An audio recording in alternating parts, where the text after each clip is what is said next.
आप भला तो जग भला। जीवन अनेकों समस्याओं के साथ उलझा हुआ है। उन उलझनों को सुलझाने में, प्रगति पथ पर उपस्थित रोड़ों को हटाने में बहुधा हमारी शक्ति का एक बहुत बड़ा भाग व्यतीत होता रहता है। फिर भी कुछ ही समस्याओं का हल हो पाता है, अधिकांश तो उलझी ही रह जाती हैं। उस अपूर्णता का कारण यह है कि हम हर समस्या का हल अपने से बाहर ढूंढते हैं, जबकि वस्तुतः वह हमारे भीतर ही छिपा रहता है। जब जी में जो कुछ आता है, जो रुचता है, जो जचता है, उसके अनुकूल परिस्थितियां प्राप्त करने की अभिलाषा होती है, पर वैसी परिस्थितियां मिल ही जाएं, इसका कोई ठिकाना नहीं। उनका मिलना केवल इस बात पर निर्भर नहीं है कि हम उनकी इच्छा करते हैं, वरन योग्यता, परिश्रम, अवसर, सहयोग, साधन एवं प्रारब्ध आदि अनेक बातों के मिलने से ही किसी वस्तु या परिस्थिति के मिलने का अभिष्ट मनोरथ से सफल होने का अवसर मिलता है। पर आकांक्षा करते समय इतनी बातों का ध्यान कौन रखता है? जिस प्रकार अमुक व्यक्ति यह मनोरथ प्राप्त कर सका, उसी प्रकार हमें भी ऐसा सहयोग क्यों नहीं मिलना चाहिए। बस इतने पर ही अपनी इच्छा की बेल चल पड़ती है। बिना बंदूक की कारतूस चलाने के समान उनका लक्ष्य भेद अधूरा रह जाता है। इस प्रकार भगवत व्यक्तियों की असंख्य आकांक्षाएं अधूरी ही रह जाती हैं और वे इससे खिन्न भी रहते हैं। यदि हम कोई आकांक्षाएं करने के पूर्व अपनी सामर्थ्य और परिस्थितियों का अनुमान लगा लें और इसी के अनुसार चाहना करें, तो उनका पूर्ण होना विशेष कठिन नहीं है। एक बार के प्रयत्न में ना सही, सोची हुई अवधि में ना सही, पूर्ण अंश में ना सही, आगे पीछे न्यूनाधिक सफलता इतनी मात्रा में तो मिल ही जाती है कि काम चलाओ संतोष प्राप्त किया जा सके। पर यदि आकांक्षा के साथ साथ अपनी क्षमता और स्थिति का ठीक अंदाजा ना करके बहुत बढ़ा चढ़ा लक्ष्य रखा गया है, तो उसकी सिद्धि कठिन ही है। ऐसी दशा में असफलता जन्य खिन्नता भी स्वाभाविक ही है। पर यदि अपने स्वभाव में आगे पीछे सोचना, परिस्थिति के अनुसार मन चलाने की दूरदर्शिता हो, तो उस खिन्नता से बचा जा सकता है और साधारण रीति से जो उपलब्ध हो सकता है उतनी ही आकांक्षा करके शांतिपूर्वक जीवन यापन किया जा सकता है। अपने स्वभाव की त्रुटियों का निरीक्षण करके उनमें आवश्यक सुधार करने के लिए यदि हम तैयार हो जाएं, तो जीवन की 3/4 से अधिक समस्याओं का हल तुरंत ही हो जाता है। सफलता के बड़े बड़े स्वप्न देखने की अपेक्षा हम सोच समझकर कोई सुनिश्चित मार्ग अपनाएं और उस पर पूर्ण दृढ़ता एवं मनोयोग के साथ कर्तव्य समझकर चलते रहें, तो मस्तिष्क शांत रहेगा, उसकी पूरी शक्तियां लक्ष्य को पूरा करने में लगेंगी और मंजिल तेजी से पार होती चली जाएगी। समय समय पर थोड़ी थोड़ी जो सफलता मिलती चली जाएगी, उसे देखकर हर्ष और संतोष भी मिलता जाएगा। इस प्रकार लक्ष्य की ओर अपनी कदम एक व्यवस्थित गति के अनुसार बढ़ते चले जाएंगे। इसके विपरीत यदि हमारा मन बहुत कल्पनाशील है, बड़े बड़े मंसूबे गांठता और बड़ी बड़ी सफलताओं के सुनहरे महल बनाता रहता है, जल्दी से जल्दी बड़ी से बड़ी सफलता के लिए आतुर रहता है, तो मंजिल काफी कठिन हो जाएगी। जो मनोयोग कार्य की गतिविधि को सुसंचालित रखने में लगना चाहिए था, वह सेठ चिल्ली के सपने देखने में उलझा रहता है। उन सपनों को इतनी जल्दी साकार देखने की उतावली होती है कि जितनी श्रम और समय उसके लिए अपेक्षित है, वह उससे भार रूप प्रतीत होता है। ज्यों ज्यों दिन बीतते जाते हैं, त्यों त्यों बेचैनी बढ़ती जाती है और यह स्पष्ट है कि बेचैन आदमी ना तो किसी बात को ठीक तरह सोच सकता है और ना ठीक तरह कुछ ही कर सकता है। उसकी गतिविधि अधूरी, अस्त व्यस्त और अव्यवस्थित हो जाती है। ऐसी दशा में सफलता की मंजिल अधिक कठिन एवं अधिक संदिग्ध होती जाती है। उतावला आदमी सफलता के अवसरों को बहुधा हाथ से गंवा ही देता है। जिसके मस्तिष्क में हर घड़ी सफलता के रंगीन सपने संजोए रहते हैं, उससे यदि असफलता का सामना करना पड़ा तो भारी आघात लगता है, भारी निराशा आती है, दिल टूट जाता है और आगे के लिए कोई बड़ा कदम उठाने या साहस जाता रहता है। कई बार तो वह असफलता का आघात इतना बड़ा होता है कि व्यक्ति आत्महत्या तक कर बैठता है। परीक्षा में असफल हुए कुछ छात्र हर साल आत्महत्या कर बैठते हैं। यद्यपि बात बहुत मामूली सी है, 100 में से 30-35 छात्रों के उत्तीर्ण होने का परिणाम जहाँ रहता हो, वहाँ 65-70% फेल होते ही हैं। जब इतने अनुत्तीर्ण छात्र किसी प्रकार संतोष कर अगले वर्ष के लिए फिर तैयारी में लग जाते हैं, तो उन आत्महत्या करने वालों के लिए कोई ऐसा विशेष कारण नहीं है कि वे इतने खिन्न होकर ऐसा अनर्थ कर डालें। पर भावुकता तो आखिर भावुकता ही है। जिन्हें सफलता के इतने रंगीन सपने देखे और असफलता को इतना भयंकर समझा, उनकी समझ के लिए आत्महत्या भी कोई बड़ी बात नहीं है। यदि मनुष्य सफलता और असफलता को दो समानांतर रेखाएं मानकर चलें और यह भली भांति समझ लें कि किसी भी क्षेत्र में सफलता इतनी सरल नहीं है कि उसे सुनिश्चित ही मान लिया जाए, और यह समझ लिया जाए कि इतना लाभ इतने समय में अवश्य ही हो जाएगा। जिन लोगों ने सफलताएं प्राप्त की हैं, उसने सपने कम देखे हैं और प्रयत्न अधिक किए हैं। असफलताओं और बाधाओं को अप्रत्याशित नहीं माना है, वरन यही समझा है कि अनेक बार असफलता को परास्त करके ही जब कोई अपनी दृढ़ता का परिचय देता है, तब सफलता की विजय माला उसके गले में पड़ती है।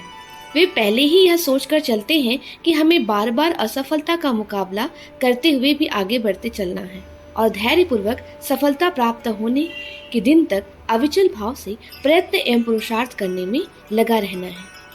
बीज बोने से लेकर अंकुर पैदा होने, पौधे के बड़े होने, बढ़कर पूरा वृक्ष होने और अंत में फलने फूलने में समय लगता है। प्रयत्न भी करना पड़ता है, पर जो वृक्ष अभी बीज लेकर आज ही उसमें से अंकुर होते ही उसे पेड़ बनने और परसों ही फल फूल से लदा देखने की आशा करते हैं, उनका उत्साह देखकर देर तक नहीं ठहरता। पहले ही दिन वे बीच में 10 बार पानी, 10 बार खाद लगाते हैं, पर जब अंकुर और वृक्ष सामने ही नहीं आता तो दूसरे ही दिन निराश होकर उस प्रयत्न को छोड़ देते हैं और अपना मन छोटा कर लेते हैं।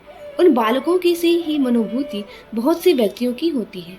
वे अधीरता पूर्वक बड़े बड़े सत्परिणामों की आशाएं बांधते हैं और वे उसके लिए जितना श्रम और समय चाहिए उतना लगाने को तैयार नहीं होते। सब कुछ उन्हें तुरंत फुर्त ही चाहिए। ऐसी बाल बुद्धि रखकर यदि किसी बड़ी सफलता का आनंद प्राप्त करने की आशा की ज्ञात, तो वह दुराशा मात्र ही सिद्ध होगी। इसमें दोष किसी का नहीं, अपनी उतावली का ही है। यदि हम अपनी बाल चपलता को हटाकर पुरुषार्थी लोगों द्वारा अपनाए जाने वाले धैर्य और साहस को काम में लावें, तो निराश होने का कोई कारण शेष न रह जाएगा। सफलता मिलनी ही चाहिए और ऐसे लोगों को भी मिलती भी है। कर्मयोग का तात्पर्य यही है कि हम अपनी प्रसन्नता को कर्तव्य परायणता एवं प्रयत्नशीलता पर अवलंबित रखें। जो कुछ करें उच्च आदर्शों से प्रेरित होकर करें और इस बात में संतोष आने की एक ईमानदार एवं पुरुषार्थी व्यक्ति को जो कुछ करना चाहिए था, यह अपने पूरे मनोयोग के साथ किया। अभिष्ट वस्तु ना भी मिले, किया हुआ प्रयत्न सफल ना भी हो, तो भी इसमें दुख मानने, लज्जित होने या मन छोटा करने की कोई बात नहीं है, क्योंकि सफलता मनुष्य के हाथ में नहीं है। अनेक कर्तव्य परायण व्यक्तियों परिस्थितियों की विपरीतता के कारण असफल होते हैं, पर इसके लिए उन्हें कोई दोष नहीं दे सकता। यदि हमने मन की असफलता की चिंता किए बिना अपने कर्तव्य पालन में ही जो संतुष्ट रहने लगे, तो समझना चाहिए कि अपना दृष्टिकोण सही हो गया। अपनी प्रसन्नता अपनी मुट्ठी में आ गई। कर्तव्य पालन पूर्णतया अपने हाथ में है, इसे कोई नहीं रोक सकता। यदि प्रसन्नता को कर्तव्य परायणता पर आधारित कर लिया गया है, तो अपनी प्रसन्नता भी अपनी मुट्ठी में है और वह डायनुमा से उत्पन्न होती रहने वाली बिजली की तरह कर्तव्य पालन के साथ साथ स्वयमेव उत्पन्न होकर चित्त को आनंद, उत्साह और संतोष से भरे रह सकती है। अपनी प्रसन्नता को जब अपनी मुट्ठी में रखा जा सकता है और हर घड़ी आनंदित रहने की मुसखा मालूम है, तो क्यों ना उसी का प्रयोग किया जाए। फिर क्यों इस बात निर्भर रहा जाए, जब कभी सफलता मिलेगी, अभिष्ट वस्तु प्राप्त होगी, तब कहीं प्रसन्न होंगे। इस प्रतीक्षा में मुद्दतें गुजर सकती हैं और यह भी हो सकता है कि सफलता ना मिलने पर यह प्रतीक्षा जीवन भर हाथ रहे। इसीलिए गीताकार ने यह सहज नुस्खा हमें बताया है कि फल की प्रतीक्षा मत करो, उस पर बहुत ध्यान भी मत दो। ना तो सफलता के लिए आतुरता दिखाओ और ना असफलता मिलने पर परेशान हो। चित्त को शांत और स्वस्थ रखकर अपने कर्तव्य को एक पुरुषार्थी व्यक्ति की तरह ठीक तरह पालन करो। ऐसा करने से तुम्हें लोक में भी शांति मिलेगी और परलोक में भी सुधरेगा।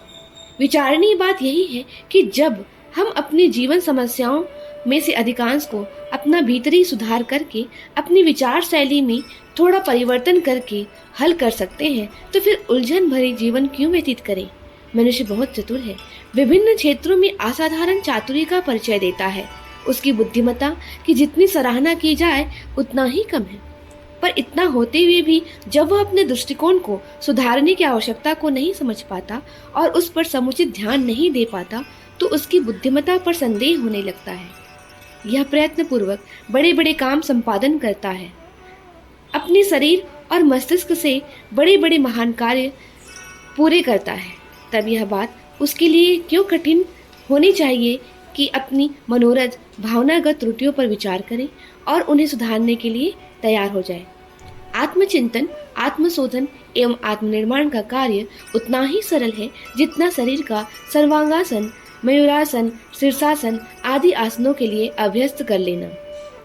आरंभ में इस झंझट में पड़ने से मन आनाकानी करता है। पुराने अभ्यास को छोड़कर नया अभ्यास डालना अखरता है। कुछ कठिनाई एवं परेशानी भी होती है। यदि अभ्यासी इन बातों से डरकर अभ्यास ना करे या छोड़ दे तो आसनों के द्वारा होने वाला सत्परिणामों से लाभान्वित होना संभव न होगा।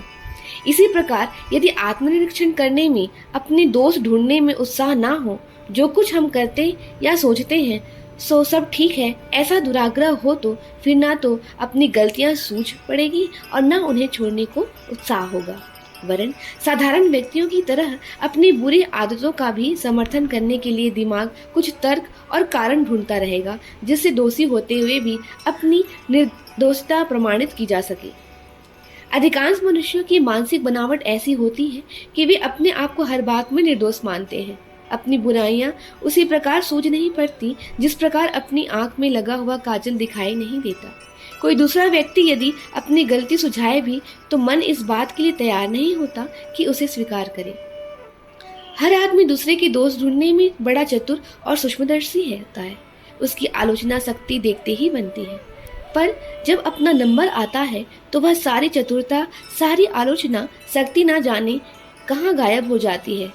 जैसे खोटा व्यापारी खरीदने और बेचने के बांट तोल में घटे बढ़े बनाकर अलग अलग रखता है और बेचने के समय घटे बांट को और खरीदने के समय बढ़े बांट को काम में लाता है, उसी प्रकार दूसरों की बुराइयां ढूंढने में हमारी दृष्टि अलग तरीके से और अपनी बात आने पर और तरीके से काम करती है।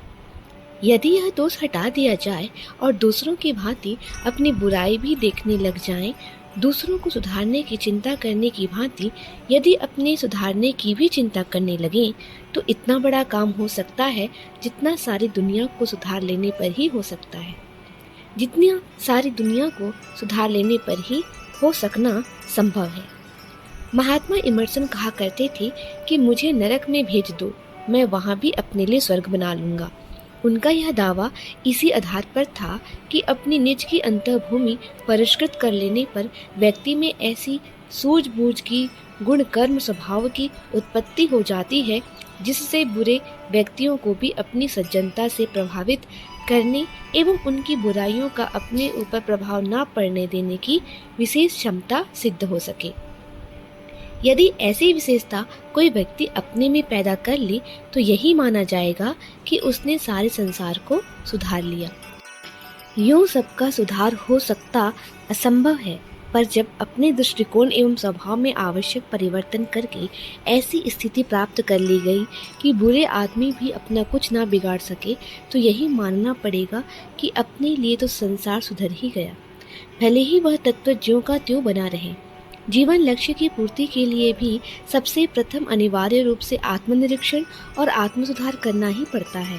भगवान का नाम स्मरण करने, जब तब पूजा पाठ के अनुष्ठान करने का उद्देश्य भी यही है कि मनुष्य भगवान को सर्वव्यापी एवं न्यायकारी होने की मान्यता को अधिक गहराई तक हृदय में जमा ले, ताकि दुष्कर्मों से डरे और सत्कर्मों में रुचि ले।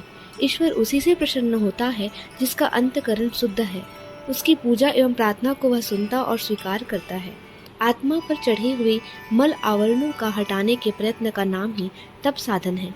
उसे निर्मल निर्विकार बनाने में जितनी सफलता मिलती जाती है, उतना ही देवत्व अंदर बढ़ता जाता है और परमात्मा ही समता निकट आती जाती है।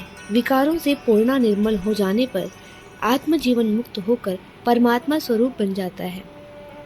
आत्मोन्नति की यही एकमात्र प्रक्रिया है जिसे विभिन्न धर्म शास्त्रों ने, विभिन्न मार्गदर्शकों ने देश काल पात्र के अनुसार विभिन्न रूपों में उपस्थित किया है। अपने आप को सुधारने का प्रयत्न करना, अपने दृष्टिकोण में गहराई तक समाये हुए भ्रांतियों का निराकरण करना मानव जीवन का सबसे बड़ा पुरुषार्थ है। इन्हें यह करना ही चाहिए, वरन सबसे पहले सबसे अधिक इसी पर ध्यान देना चाहिए। अपना सुधार करके न केवल हम अपने सुख शांति को चिरस्थायी बनाते हैं, वरन एक प्रकाश स्तंभ बनकर दूसरे के लिए भी अनुकरणीय उदाहरण उपस्थित करते हैं। इस प्रयत्न को किसी भी बड़े पुण्य परमार्थ से, किसी भी जप से कम महत्वपूर्ण नहीं कहा जा सकता। अखंड ज्योति, जनवरी 1961, पृष्ठ संख्या 2, 3, 4, 5 और 6। हमारे YouTube चैनल विचार क्रांति दूत अखंड ज्योति पत्रिका को सब्सक्राइब करें एवं अगली वीडियोस प्राप्त करने के लिए बेल आइकन दबाएं। धन्यवाद।